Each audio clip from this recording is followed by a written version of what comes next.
Buenos días. El tema que nosotros hablaremos es acerca del politraumatismo. El politraumatismo es un conjunto de varios traumatismos o lesiones graves causadas de manera simultánea, con alteraciones de la circulación y ventilación que comprometen la vida inmediata del paciente. Es la primera causa dentro de los 15 a 24 años de edad por accidente de tráfico y en mayores de 65 por caídas. ¿Cuáles son las causas del politraumatismo? Bueno, el trauma múltiple puede deberse a muchas cosas. El más común es un accidente automovilístico. Generalmente hay una fuerza contundente que actúa en todo el cuerpo al mismo tiempo. Otras causas del politraumatismo incluyen las lesiones relacionadas con peleas, los incendios, heridas de bala, heridas por arma blanca y las caídas. El politraumatismo se clasifica en tres. El primero es el politraumatismo leve, que son pacientes cuyas lesiones son superficiales, no hay contusiones, ni heridas, ni fracturas. El segundo es el politraumatismo moderado, en el cual el paciente tiene lesiones o heridas que generan algún tipo de incapacidad funcional mínima. Y por último está el politraumatismo severo o grave, en el cual el paciente tiene alguna de las siguientes condiciones. Puede haber muerte de cualquier ocupante del vehículo, eyección del paciente en vehículo cerrado, caída mayor o 2 veces la altura del paciente, impacto de gran velocidad a 50 km por hora, compromiso hemodinámico de la presión sistólica menor a 90 milímetros de mercurio, bradipnea, frecuencia respiratoria menor a 10 o taquipnea mayor a 30 respiraciones por minuto. Trastornos de la conciencia, dando en la escala Glasgow un menor de 13 puntos, fracturas de 2 o más huesos largos, herida penetrante en la cabeza, cuello, dorso o ingle. Y por último, si la extracción desde el vehículo dura más de 20 minutos o ha sido dificultosa. El paciente politraumatizado se debe valorar conforme al triage. En la primera fase se debe valorar los problemas que comprometan la vida del paciente mediante el ABC. A es el control de la vía aérea, B respiración, C control de la circulación y control de la hemorragia, D discapacidad de estado neurológico y ambiente y entorno. En el control de la vía aérea se debe verificar que la vía aérea esté permeable, que no tenga algún objeto que obstruya la vía aérea en pacientes inconscientes que puedan tener un riesgo de broncoaspiración. En la respiración se debe valorar la ventilación y el adecuado aporte de oxígeno en los pacientes. Se debe inspeccionar el tórax en busca de lesiones, contusiones, hematomas. Se debe verificar la simetría torácica. Se debe buscar timpanismos que sean indicios de un neumotórax o una matidez que sea signo de un hemotórax. Se debe inspeccionar los desniveles, que son las fracturas costales, las crepitaciones o en caso de que haya un shock. En la circulación y el control de hemorragias, pues las hemorragias son la principal causa de muerte por traumatismo. Se debe valorar la perfusión, el color, la temperatura y el llenado capilar, los pulsos centrales y periféricos, la frecuencia cardíaca, la tensión arterial.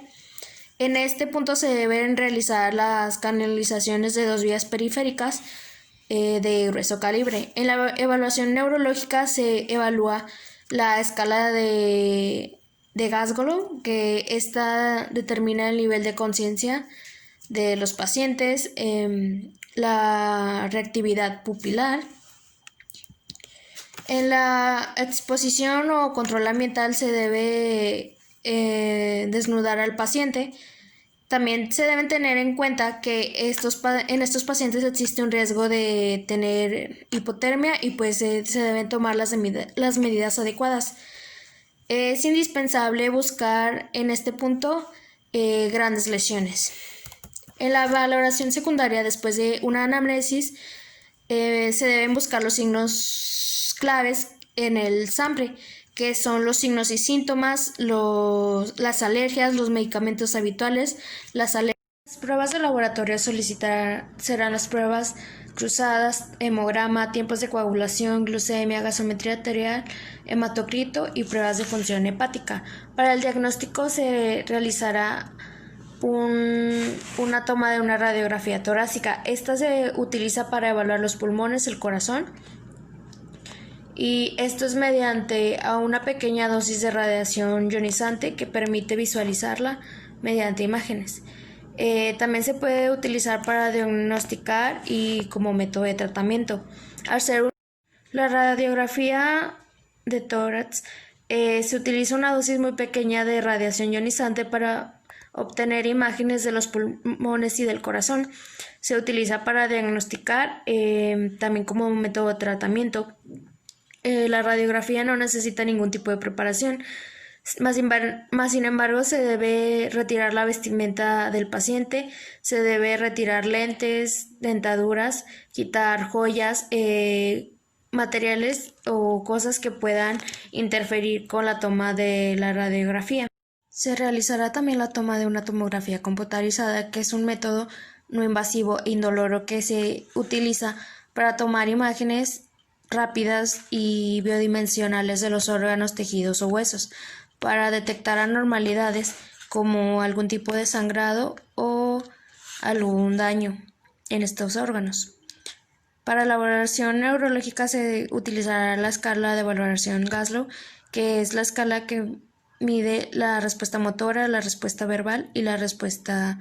Este mide el nivel de respuesta motora, respuesta ocular y respuesta verbal.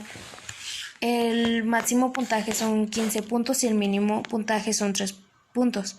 Una lesión leve son 15 puntos, una lesión moderada de 12 a 9 puntos y un puntaje menor a 8 es una lesión grave cerebral. Bueno, el tratamiento en sí, la atención del paciente politraumatizado debe ser continua y sistemática, con reevaluación constante, con lo cual consta de dos principios: el principio de evaluación y tratamiento simultáneos. Cualquier lesión que sea RIM identificada puede durante la evaluación primaria a tratarse con continuidad, y una segunda reevaluación periódica, que ante el deterioro del paciente hay que volver a la evaluación primaria con el fin de identificar las causas y tratarla. En esto tenemos que aplicar lo que es la secuencia PAS: prevenir, avisar y socorrer. Evitar que la situación se haga más grave, la activación precoz de los sistemas de emergencia y aplicación de los primeros auxilios básicos, la importancia de los primeros intervenciones sanitarias en una correcta manipulación, traslado y un adecuado manejo inicial y vigilancia de las lesiones RIM.